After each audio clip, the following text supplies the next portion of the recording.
La santé est notre bien le plus précieux. À travers ce podcast, j'ai à cœur de vous transmettre les meilleurs conseils d'hygiène de vie pour votre quotidien. Mais il est évident que nous ne maîtrisons pas tous les paramètres et même si nous prenons soin de notre alimentation, de notre corps et de notre mental, nous restons exposés à la pollution environnementale et à d'autres toxiques qui fragilisent nos cellules. Pourtant, nous ne sommes pas impuissants et c'est pourquoi je souhaite vous faire découvrir l'approche de santé globale de la maison Beljanski. Fondée par le docteur Mirko Beljanski, pionnier de la médecine environnementale, cette démarche repose sur la protection de nos cellules grâce à des extraits de plantes uniques. Aujourd'hui, la maison Beljanski poursuit cet héritage scientifique avec une gamme de produits naturels validés par des études récentes menées par de prestigieuses institutions américaines. L'approche Beljanski vise à restaurer l'équilibre du corps et soutenir une santé cellulaire optimale. Pour en savoir plus, rendez-vous sur maisonbeljanski.com et sur le site de la fondation beljanski.info. Vous retrouverez également le lien d'affiliation dans les notes de l'épisode. La maison Beljanski est partenaire du podcast et je les remercie pour leur soutien dans cette belle aventure. À présent, place à votre épisode. Bonne écoute. La santé est notre bien le plus précieux. Il nous appartient de la préserver. Bienvenue dans Les Lois Naturelles, le podcast dédié à la naturopathie et la cuisine santé, dont l'objectif est de promouvoir la santé intégrative. Je suis Camille Langlais, naturopathe certifiée spécialisée en naturopathie de l'enfant. Chaque jeudi, je vous retrouve en solo ou aux côtés de l'un de mes invités pour des conseils pratiques en santé naturelle, des témoignages de vie ou encore pour donner la parole à des praticiens et thérapeutes experts en leur domaine. Si le podcast vous plaît, pensez à laisser un avis, des étoiles, des cœurs ou toute autre manifestation d'amour sur votre plateforme d'écoute. C'est le meilleur moyen pour valoriser mon travail et contribuer à promouvoir la santé intégrative dans le monde. Bonne écoute!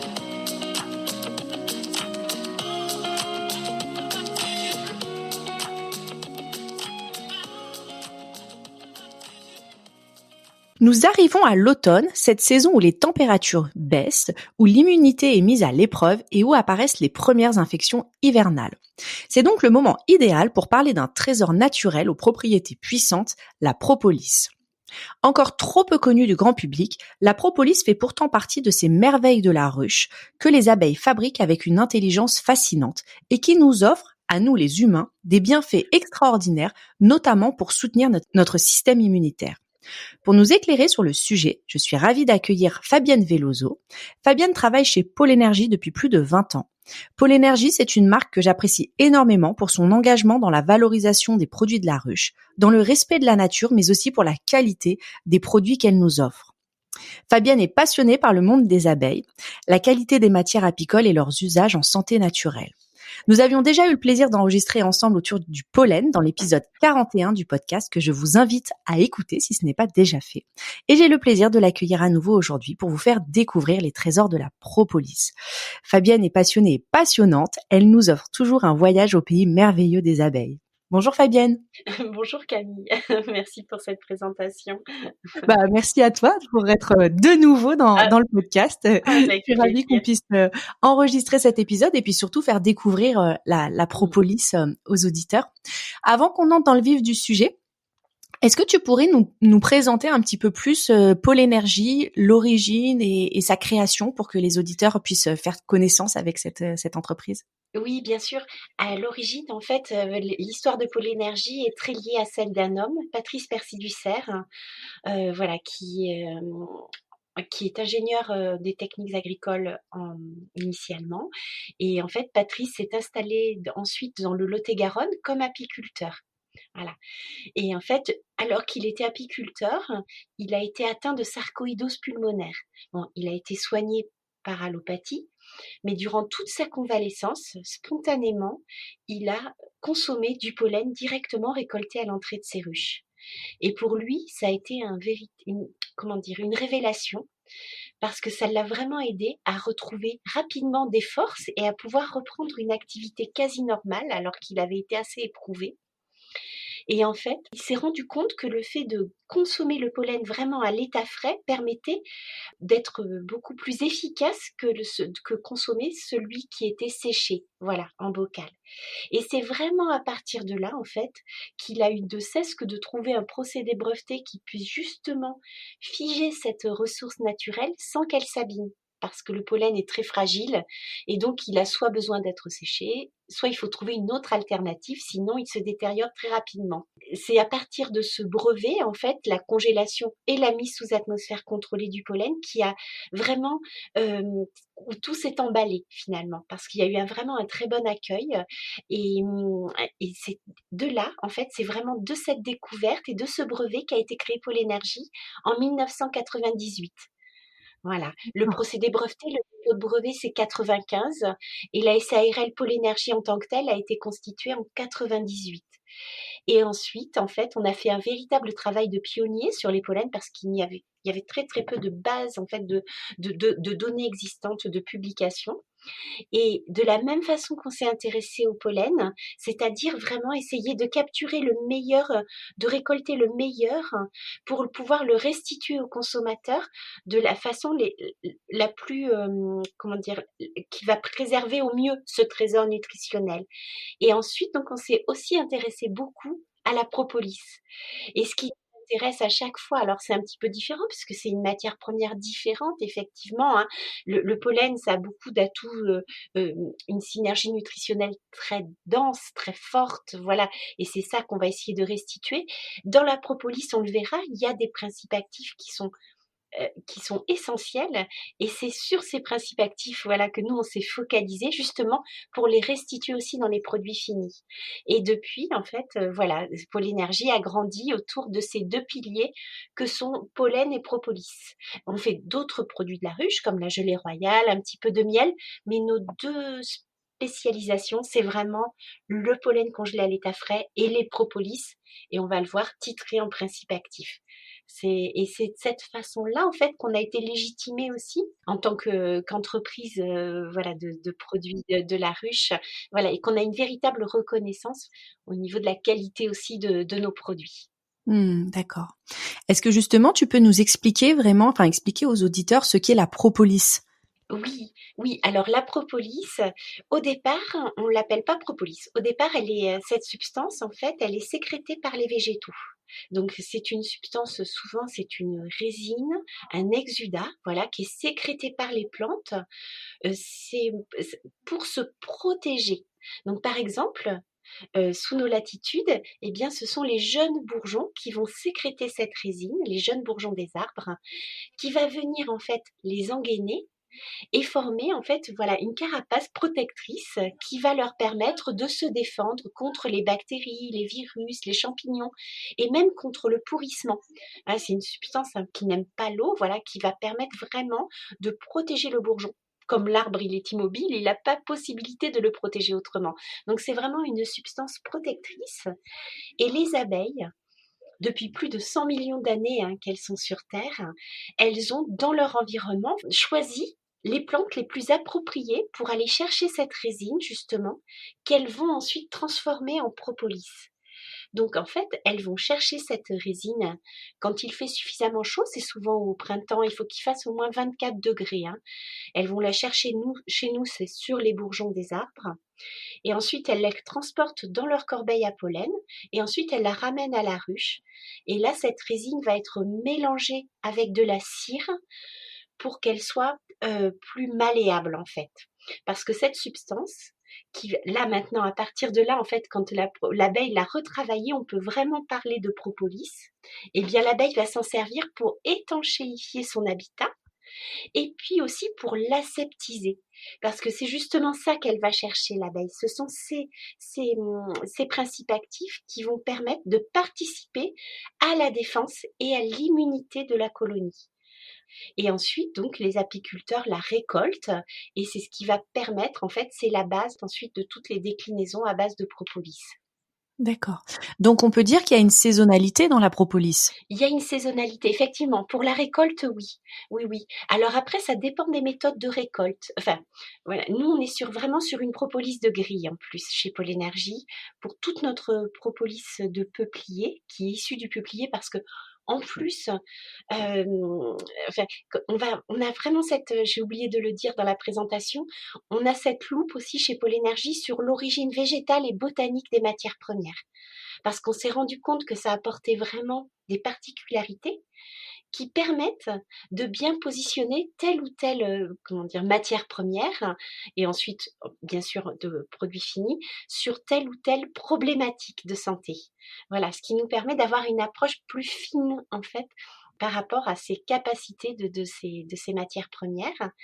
Mais chez Pôle Énergie, nous, par exemple, on va utiliser une propolis récoltée sur grille.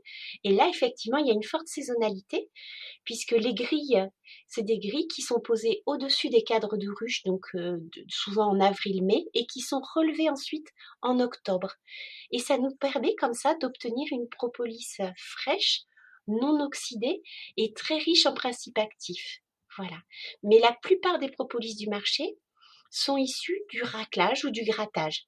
Il s'agit de gratter en fait les cadres de ruche pour récolter cette propolis qui est vraiment, elles en vernissent toutes les parties, les abeilles. Elles vont même s'en servir pour embaumer, par exemple, le corps de petits rongeurs qui se seraient introduits dans la ruche.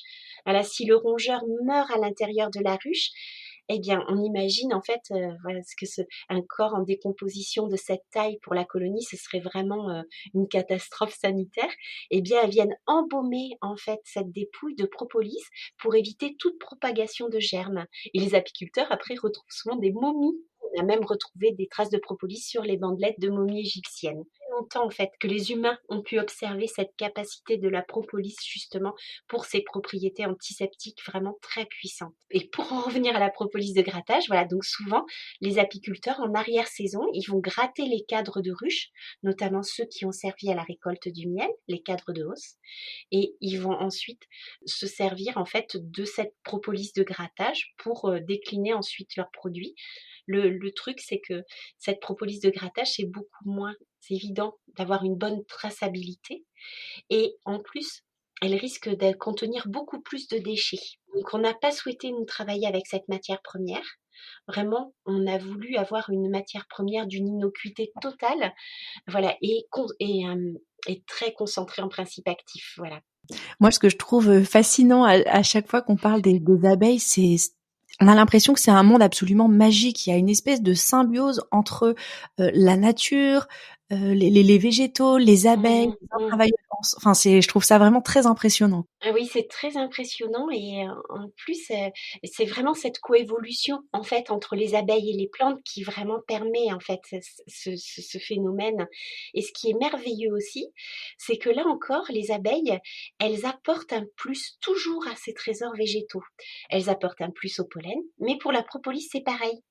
Parce que quand elles récoltent la résine, quand elles la ramènent à la ruche, elles vont la mastiquer et sous l'action masticatoire et sous l'action de suc gastrique, elles vont couper ces fameuses chaînes de polyphénol. C'est ça le mot-clé pour comprendre la propolis, ce sont les polyphénols qui sont initiés par les végétaux. Mais quand ils sont sur les végétaux, ces polyphénols sont à chaîne très longue. Et donc si nous, on les absorbait tels quels, finalement, on en profiterait peu parce que ça demanderait vraiment des efforts de digestion intenses et il y aurait beaucoup de déchets. Ce qui est génial, c'est que les abeilles, elles vont couper les chaînes des polyphénols, elles vont les séparer de leur fraction glucidique et ça va permettre en fait comme d'activer ces principes actifs et qu'ils soient beaucoup plus puissants et comment dire et efficaces dès leur absorption. C'est impossible pour nous de le reproduire comme on est incapable de faire du miel à partir du nectar récolté sur les fleurs. C'est vraiment un travail, un savoir vraiment de biochimiste. C'est assez génial. Ouais. Ouais, c'est incroyable, c'est Mmh, mmh, incroyable. mmh. Alors, je sais qu'il y a différentes sortes de propolis. Est-ce que ça a un lien avec l'origine végétale, la propolis verte, la propolis noire ou rouge? Oui, tout à fait, voilà, c'est complètement en lien avec l'origine végétale. Ce D'accord. qui fait que, alors pour la propolis brune ou la propolis dite noire, voilà, c'est vraiment une propolis de type européen et elle provient, pour chez nous, de chez Pôle Énergie, elle provient essentiellement du peuplier, ce qui nous permet d'avoir un profil assez stable. Mais ça peut provenir un petit peu d'autres végétaux, il y a les aulnes, les frênes aussi qui peuvent donner de la propolis, et c'est vraiment cette couleur caractéristique très ambrée, voilà, très brune. Après, on parle beaucoup de la propolis verte, qui, elle, vient d'une plante endémique du Brésil. qui est le Baccharis dracunculifolia. Et ce sont en fait là les feuilles de cet arbrisseau qui vont donner un exudat que les abeilles vont venir récolter et qui donne cette couleur très verte en fait à la propolis. Et puis il y a la propolis rouge pour les plus connus. Et la propolis rouge, elle est issue d'un arbre, le Dalbergia, qui est un arbre de mangrove. Et on le trouve, voilà, on peut retrouver au Brésil la propolis rouge, mais aussi dans les zones de mangrove, à Cuba également. À chaque fois, c'est vraiment ce lien étroit entre les abeilles et leur écosystème qui font qu'elles vont chercher tel ou tel type de propolis. Et bien sûr, on va voir que ce sont vraiment les polyphénols qui caractérisent ces propolis, mais c'est cette différence de polyphénol qui va faire qu'on va pouvoir positionner tel ou tel propolis sur telle ou telle problématique. Voilà, un petit peu plus particulièrement, et quelquefois on peut même compiler les deux pour obtenir un effet de protection plus puissant. D'accord. Mais comment savoir que la propolis vient quasi à 100% des peupliers où on n'a pas de, comment dire, de borne GPS sur les abeilles? Oui, c'est ça. Alors, et nous, on analyse en fait l'origine végétale, en fait. D'accord. Voilà, donc de nos matières premières. Et donc, pour la propolis extra forte, c'est essentiellement du peuplier. On est vraiment sur déjà sur, on peut le déterminer un peu plus par les zones de récolte. Donc voilà, les apiculteurs où ils positionnent l'abeille, si elle est à proximité de peuplier, elle va en priorité en fait adopter cette résine qui doit être particulièrement antiseptique. Donc c'est vraiment la localisation de la récolte plus les analyses qui font que nous sommes voilà, certains en fait de cette origine botanique. D'accord, d'accord. Mmh. Pour revenir un petit peu sur les bienfaits de la propolis, est-ce que tu pourrais nous présenter les usages les plus courants des différentes propolis? Oui, alors déjà, globalement, en fait, quand on veut comprendre les propolis, on s'intéresse aux polyphénols. C'est vraiment la clé de voûte, en fait, de compréhension des propolis. Donc, le tout, c'est d'avoir dans les produits finis suffisamment de polyphénols pour que ces activités thérapeutiques puissent avoir lieu. Donc ça, c'est vraiment important. Et en fait, ces polyphénols, et ce pourquoi la propolis a longtemps été connue, c'est justement pour ces effets antiseptiques vraiment très très forts, très reconnus. Et donc, c'est pour ça que longtemps, la propolis a un usage millénaire sur la protection de la voie ORL. Ça, c'est vraiment tout ce qui est atteinte de la sphère ORL. La propolis est extrêmement puissante puisque les polyphénols vont avoir, quand la propolis est utilisée sous forme liquide, ils vont avoir une action directe en fait pour combattre eh bien, les bactéries, par exemple pour le début d'une angine ou autre. Donc, on va utiliser un spray par exemple à la propolis. Eh bien, les polyphénols vont avoir une action bactériostatique et bactéricide qui va permettre de venir à bout de l'infection. Et ensuite, on s'est beaucoup concentré sur ces usages au détriment de bienfaits qui vont être beaucoup plus globales. En fait, on s'est rendu compte que les polyphénols, alors ces polyphénols, quand ils sont, pardon, je reviens sur quand ils sont utilisés sous forme liquide, il y a aussi, ils peuvent avoir une activité antivirale. La propolis de peuplier a été très utilisée, par exemple, pendant l'épidémie de coronavirus, en prévention et en soutien, on verra pourquoi. En prévention, en tout cas, ça forme un voile protecteur actif qui vient protéger les zones de prédilection d'implantation du virus et qui vont empêcher ce virus de se répliquer. Même si le virus parvient à s'implanter, ça permet de diminuer déjà la charge virale au départ. Et cette action-là, elle peut être dupliquée pour la grippe. Enfin voilà, c'est vraiment un atout majeur. C'est magique, c'est quand on comprend que les polyphénols, quand ils vont être absorbés via notre système de digestion, ils vont être redistribués dans l'organisme et vont permettre en fait de venir soutenir toute la riposte immunitaire. Les polyphénols vont permettre d'agir sur les deux temps de réponse immunitaire, donc sur la réponse immunitaire innée avec une meilleure... les macrophages en fait vont pouvoir mieux faire leur travail. Ça va soutenir aussi l'action des natural killers Et si ça suffit pas, la propolis va agir aussi au niveau de la réponse adaptative immunitaire en venant aider à la coordination de l'ensemble en fait de nos défenses et en venant soutenir la production d'anticorps. Vous voyez? Donc du coup, ça fait vraiment un soutien très important, ce qui va permettre au corps d'être plus réactif et de mieux se défendre contre vraiment toutes sortes de microbes. C'est vraiment très, très large.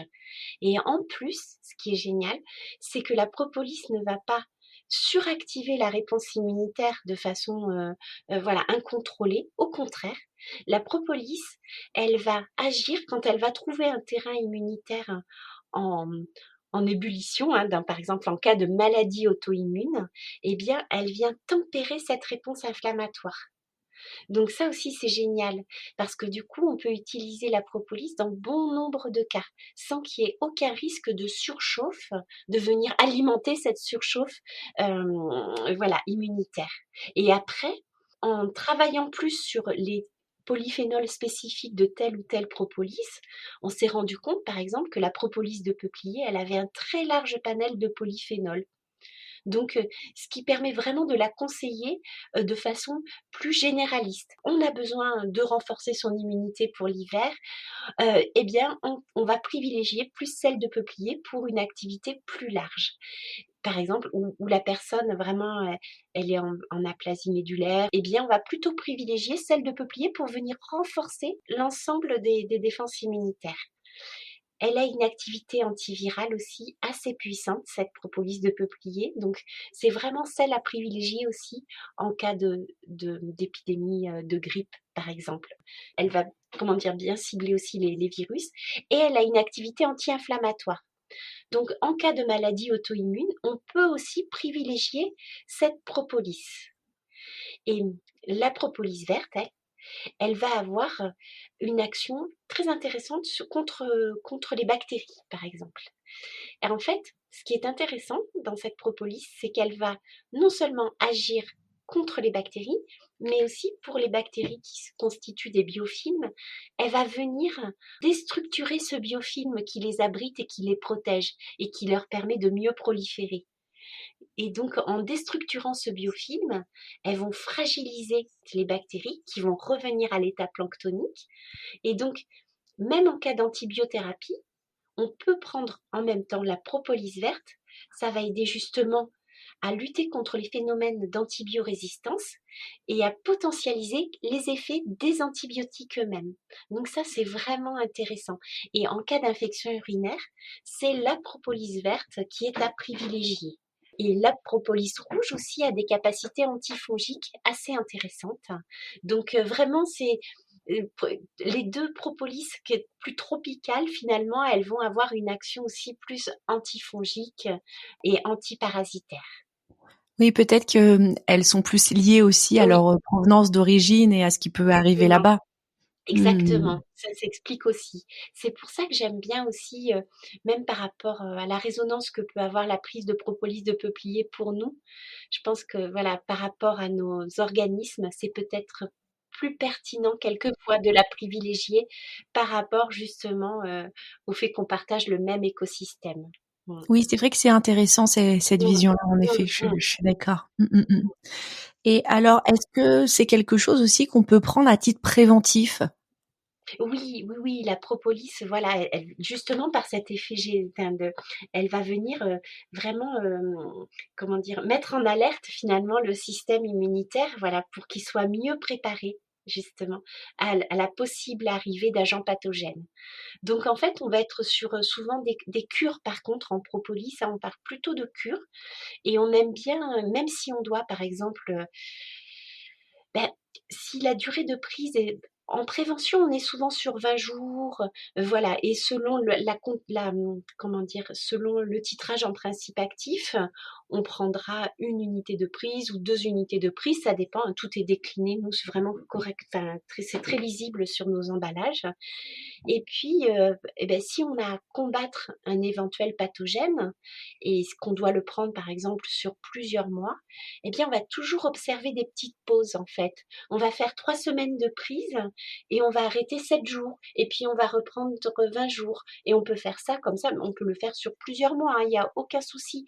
C'est pas un risque de toxicité, c'est pour pas qu'il y ait d'accoutumance, c'est que vraiment le système immunitaire puisse au contraire fonctionner par lui-même, pas toujours sous perfusion de Oui. propolis, voilà. Et ça va même potentialiser l'effet de la propolis. Oui, c'est ce qu'on appelle les Mmh. fenêtres thérapeutiques. C'est pour pas Mmh. que le corps s'habitue à vivre avec, entre guillemets, cette béquille, qu'il soit Voilà, autonome seul. exactement. Et est-ce que les enfants peuvent en prendre aussi? Oui, oui, oui, les enfants peuvent en prendre. Alors souvent, c'est à partir de 3 ans. D'accord. Et donc, c'est bien, on a et la propolis sans alcool parce que voilà, il y a aussi cette, cette différenciation entre les différentes propolis liquides, en fait. Souvent, la propolis, c'est en solution hydroalcoolique. La propolis n'est pas soluble dans l'eau. Donc, il faut forcément passer par une extraction hydroalcoolique pour extraire ces fameux polyphénols, ces principes actifs. Et donc, on va plutôt réserver ces solutions hydroalcooliques pour les adultes, parce que c'est souvent plus fort.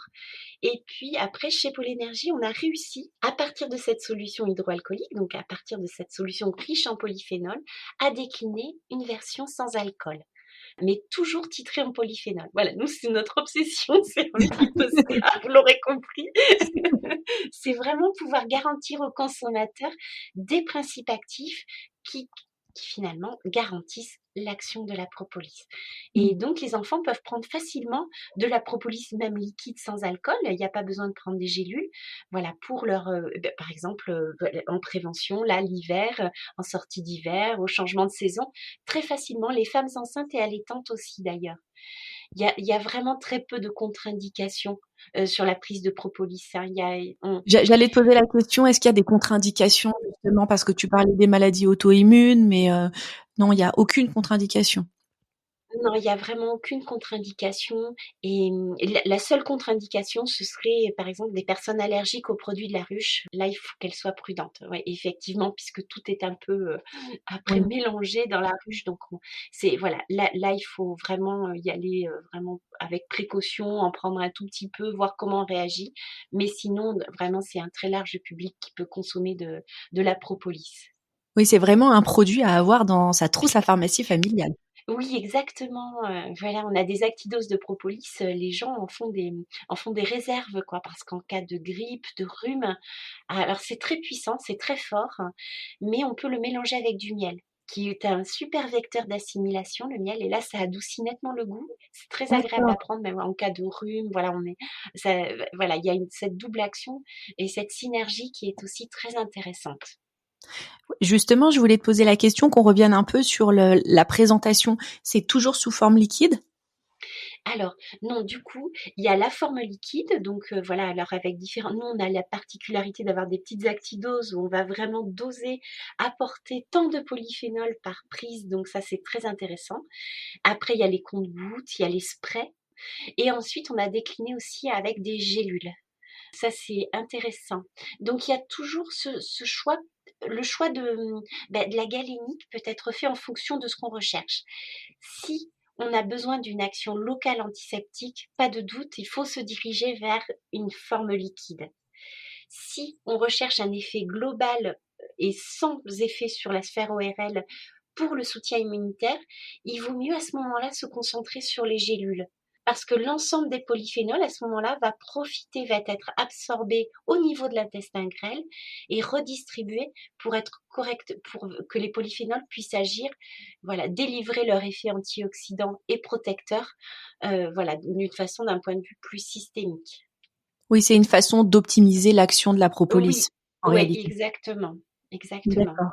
C'est uniquement un usage interne ou c'est quelque chose aussi qu'on peut mettre sur la peau en cas de, alors peut-être pas de plaie, mais d'infection? J'y pense, moi j'ai eu un abcès cet été.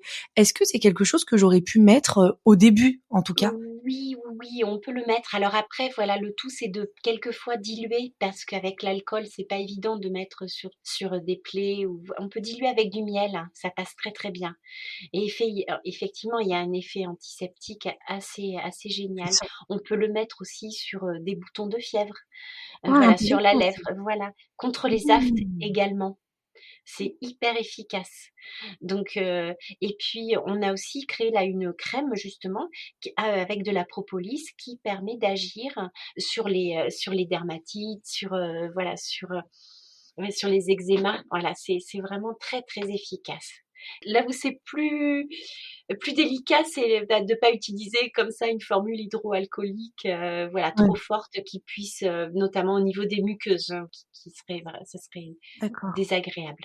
Et ce que je trouve assez fantastique avec les produits naturels, c'est la multiplicité de leurs usages. Mmh. C'est vrai parce que quand on pense à cet effet, de soutien immunomodulateur finalement, eh bien ça va se décliner aussi bien donc sur des infections de la sphère ORL, sur des infections de la sphère urinaire, mais aussi sur on y pense moins, mais pour tout ce qui est en fait effet sur, tout ce qui est, digestif en fait, hein, de Mmh. la propolis. Ça peut agir contre Helicobacter pylori.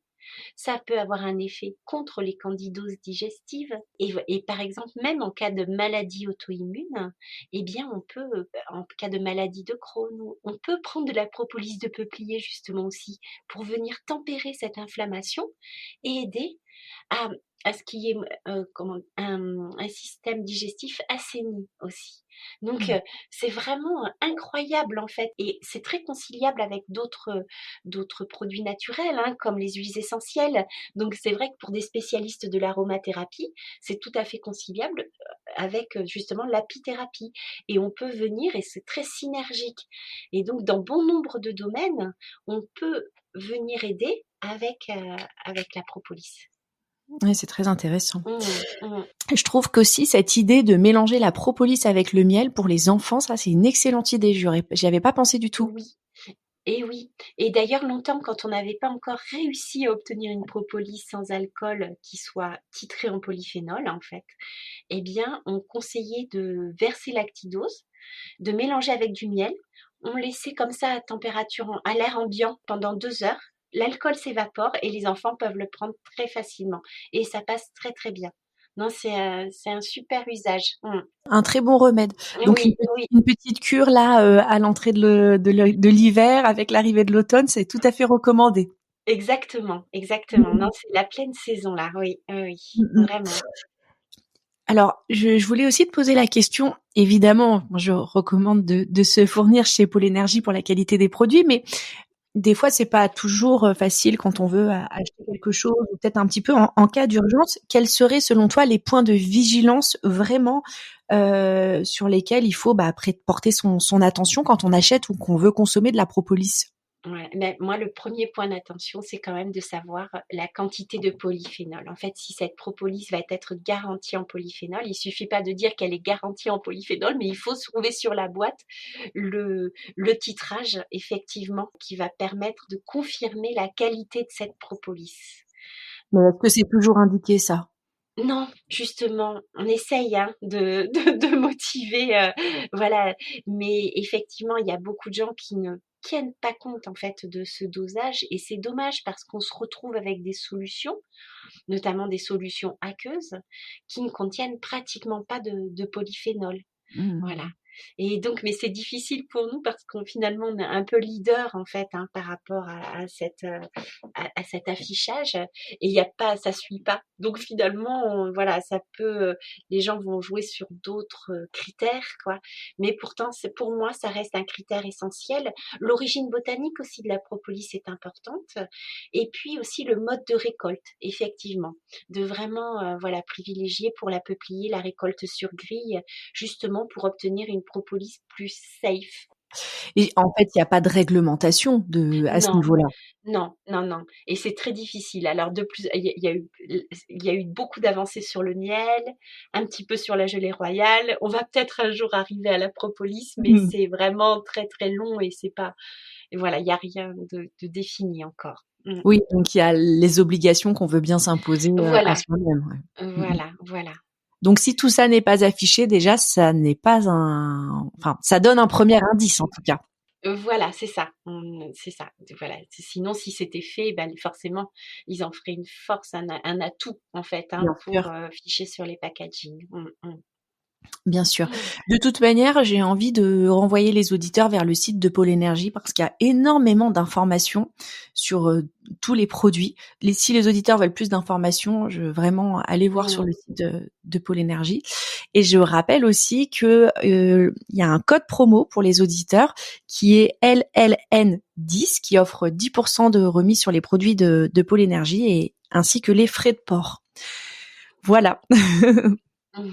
Merci. Merci beaucoup à toi, Fabienne, pour toutes ces explications. Et puis, à très bientôt peut-être pour un autre épisode.